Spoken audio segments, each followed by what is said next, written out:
Just seeing your photo and you're the first person to email Danny, you've won yourself the Projector 6 metre 750 amp booster cables. You're also in the running for a Berrima Diesel DP chip, the best way to boost diesel power, and the Travel Buddy oven, the easy option for hot food when you're in the bush. Okay, you ready? Yep.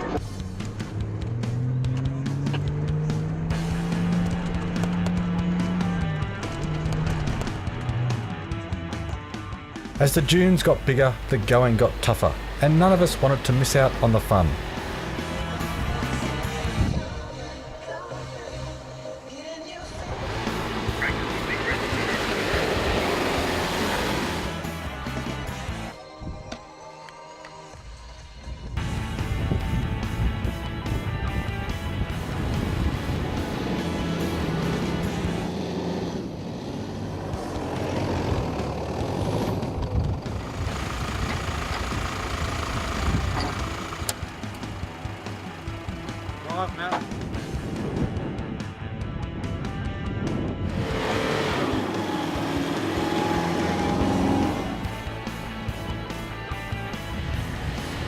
As our day unfolded, Big Red seemed to drift further away.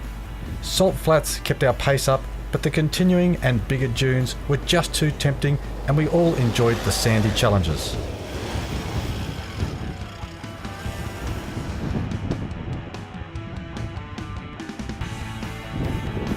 Just took the foot off that fraction too early.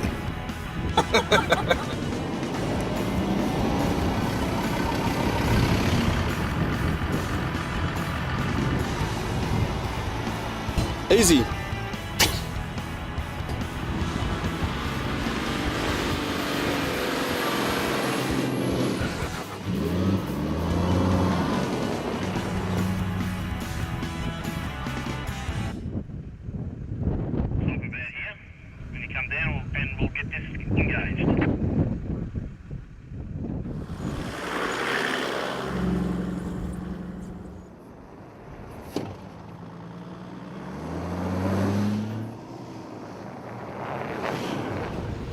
The vegetation was again changing slightly, with more shrubs and the occasional small cluster of trees dotted throughout the wide open valleys that separated the red sandy peaks of the north-south dunes.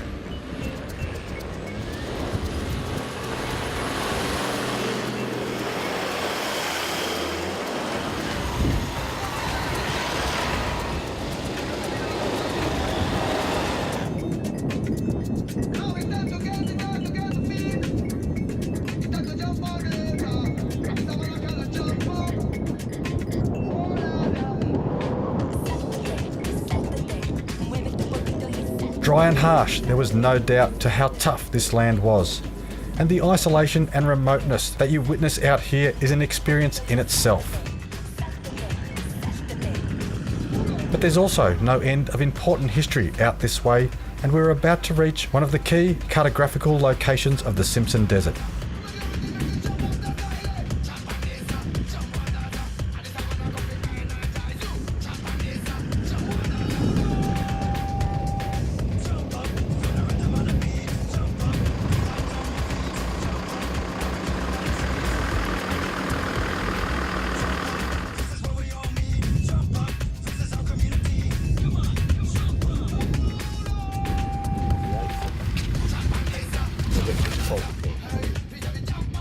Well, here we are finally at Popal Corner, just one step along today's trek. Now, a bit of a funny story here at Popal Corner.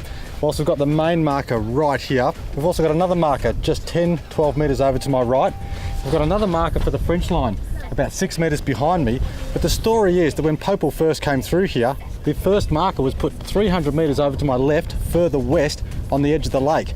Now, what came out after it was that the chain that was used to measure it stretched over the trip right throughout South Australia, and they ended up 300 metres out. So this is the official Popal Corner. It has been moved around over the years, but here we are today in a number of states. Some might call it Queensland, South Australia or the Northern Territory. Some of us, it's been a state of shock with those dunes. 3 states. Fantastic. You don't get to enjoy this so easily by just walking along. You have to drive here, you have to come out and experience it. This is what touring in Australia is all about. Coming to these unique, remote and absolutely magnificent places. I mean, look at the salt pans, they're just pristine and white.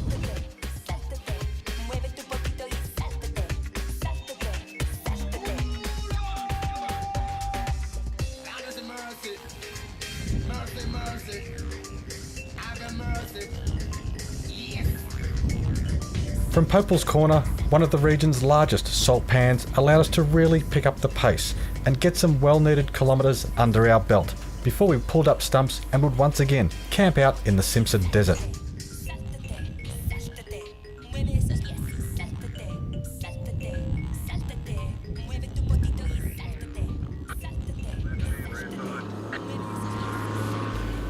It had been another huge day and we'd seen no end of scenery changes.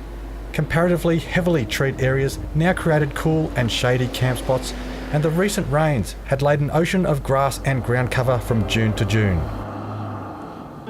But with dinner calling and the sun setting quickly, it was time to pick a communal campsite and settle in for the night.